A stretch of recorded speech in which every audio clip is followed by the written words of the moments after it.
شاب مصري اسمه علي عفيفي، وعلي يا صديقي من صغره وهو في داء السرقة، يعني من وهو في الابتدائي وهو كان بيسرق كل حاجة قدامه، الكراريس والاكل والقلمة الرصاص بتاعت زمايله، وكان معروف في الفصل والمدرسة بتاعته كلها بانه حرامي، وزمايله ما كانوش بيحبوا يختلطوا بيه او يتكلموا معاه بسبب حبه للسرقة. وعلى الرغم ان والد علي كان راجل محترم جدا ومتدين ويعرف ربنا كويس، ده حتى كان مدخل علي الازهر علشان يطلعه شاب صالح ويخليه يعرف دينه كويس، لكن علي طلع العكس تماما وساب المدرسة والتعليم كله وهو في اولى اعدادي وراح اشتغل في محل حلويات، وما كملش يومين في محل الحلويات ده وسابه وراح اشتغل ميكانيكي، ومفيش كام يوم وبرضه ساب شغله من تاني واشتغل نجار، وبعد فترة قصيرة ساب النجارة واشتغل كهربائي، وفضل يشتغل شغلانات كتير بس مرتاحش في ولا شغلانة، وفضل السرقة عن كل الشغلانات لانها بالنسبة له كانت سهلة ومش بتحتاج مجهود. وعلي كان في ميزة بتساعده انه يسرق بكل سهولة، وهي ان ايده كانت خفيفة، يعني يا صديقي بيقدر يقلب اي حد بدون ما يحس. بس المشكلة يا صديقي ان المنطقة بتاعت علي كلها كانت عارفة انه حرامي من وهو صغير، واهله برضه كانوا عارفين، علشان كده والده كان على طول بيشتمه ويضربه كل ما يعرف انه سرق حاجة جديدة، ووالده كان بيعرف لما بيلاقيه معاه فلوس وعمال يشتري ويصرف،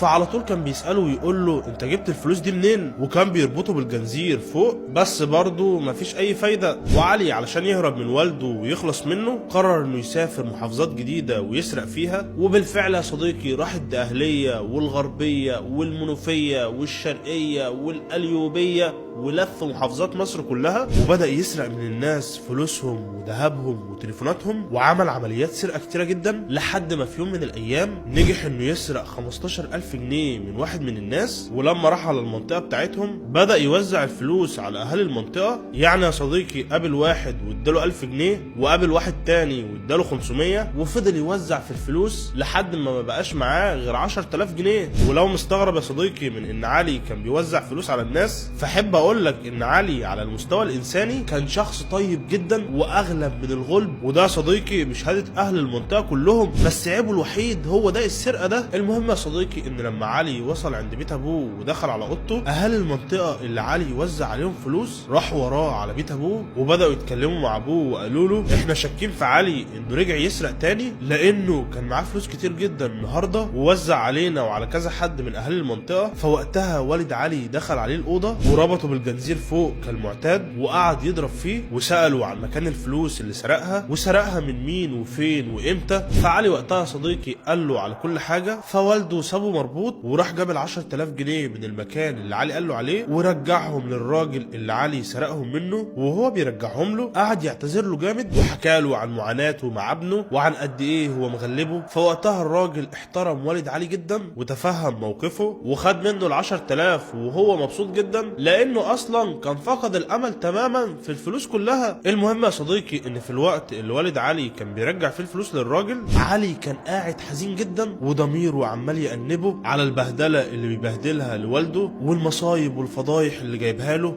واحساسه بالندم خلاه يقرر يعمل حاجه مفيش حد في الكوكب كله عملها، وهي انه يقطع ايده كعقاب ليه على السرقه. وعلي بدأ يقطع الجنزير اللي والده كان ربطه بيه بمنشار حدادي كان محطوط جنبه وقتها. المهم يا صديقي ان لما علي فك نفسه من الجنزير وجه على باب الشقه علشان ينزل يروح يقطع ايده، لقى ان والده كان قافل عليه باب الشقه من جوه، فراح طالع على السطح ونط من السطوح بتاعتهم للسطوح بتاعت الجيران ونزل من على السلالم وطلع على الشارع وراح قعد قدام القضبان بتاعت القطر واللي كانت بالمناسبه في منطقه قريبه جدا من بيته. المهم يا صديقي انه فضل مستني لحد ما القطر يعدي علشان يحط ايده قدامه ويقطعها، وبالفعل اول قطر عدى. بس وقتها يا صديقي علي على حسب وصفه القطر كان كبير وشكله ما عجبوش، علشان كده علي قرر انه يستنى قطر تاني وراح قعد على القهوة مع خاله حامد اسماعيل وشرب معاه كوباية شاي وسأله عن ميعاد اول قطر هيعدي في الفترة دي، فخاله قال له الساعة 9:30. وبالفعل يا صديقي علي أمن على القهوة وراح على الميعاد، واول ما القطر عدى حط ايده قدامه وودى وشه اليمة التانية علشان ما يشوفش المنظر، واول ما ايده اتقطعت طلع يجري على القهوة بتاعت خاله وهو عمال يصرخ ويصوت. وطبعا اول ما خاله شافه اتصدم وما كانش مستوعب اللي بيحصل، اللي هو انت كنت قاعد معايا من 5 دقايق بايدك الاتنين، فجأة تروح وترجع لي بايد واحدة. المهم يا صديقي انهم جابوا له قماش وبدأوا يربطوه على الجرح وودوه المستشفى على طول لانه كان بينزف جامد. وبعد ما طلع من المستشفى ورجع على بيته لقى اهل المنطقة كلها جولوا على الشقة علشان يفهموا ايه اللي حصل. فوقتها صديقي علي قعد يزعق ويقول بصوت عالي: لا اله الا الله محمد رسول الله، يا اهل المنطقة انا كنت حرامي وتوت وقطعت ايدي علشان اكفر عن ذنبي. ومعظم اهالي المنطقة لما سمعوا علي بيقول الكلام ده افتكروا انه مجنون او عنده مشكلة في دماغه، واهله هم كمان يا صديقي شكوا في قواه العقلية لانه من المستحيل حد تهون عليه نفسه بالشكل ده. المهم يا صديقي ان علي لما عرف انهم عاوزين يودوه لمستشفى امراض عقلية قعد يقول لهم: انا مش مجنون، واللي عملته ده هو تنفيذ لشرع ربنا. وقال لهم في حديث بيقول: حاسبوا انفسكم قبل ان تحاسبوا، وانا قررت احاسب نفسي بنفسي وهتحاسب برضه يوم القيامة على اللي عملته ده، لان كل انسان يوم القيامة بيلاقي كتاب اعماله، وانا اخترت ان اكون مع النبي والشيخ الشعراوي ومع الناس الصالحين. المهم يا صديقي ان اهله ما اقتنعوش بده كله وودوه في النهاية مستشفى امراض عقلية وقعد فيها فترة، وبعدها خرج. وبعد سنة ونص من خروجه راح وقف قدام القطر من تاني وكرر نفس اللي عمله ده في ايده التانية. ولما اتعمل لقاء تلفزيوني مع علي والمذيع سأله وقال له: هل انت ندمان على اللي عملته في نفسك ده؟ يعني انت ضيعت ايديك الاتنين اللي لا يقدروا بثمن حرفيا، يعني كنوز الدنيا كلها ما تعوضكش عن نعمة الايدين وانت ضحيت بيهم كده عادي. فعلي رد وقال: انا ما ندمتش ولو للحظة على اللي انا عملته ده، وعارف ان انا الوحيد في العالم كله اللي عملت حاجة زي كده، بس انا عملت كده من خوفي من ربنا ومن حساب يوم القيامة. على الرغم اني حاولت ابطل السرقة كتير جدا بس ما قدرتش، فلقيت ان ده الحل الوحيد اللي قدامي. وبعد ما قطعت ايديا قررت اتوب توبة نصوحة لربنا، والحمد لله دلوقتي ما بقتش بعمل اي حاجة تغضب ربنا. ولما بدأوا يصوروا مع اهالي المنطقة بتاعت علي، اهالي المنطقة كلهم قالوا عنه انه كان اغلب من الغلب، ولما قطع ايده بقى اغلب واغلب، وقالوا عنه انه طول عمره راجل سخي واللي في ايده مش ليه، وانه حتى حاليا لما بيجيب اكل او اي حاجة بيقعد يوزعه على اهالي المنطقة.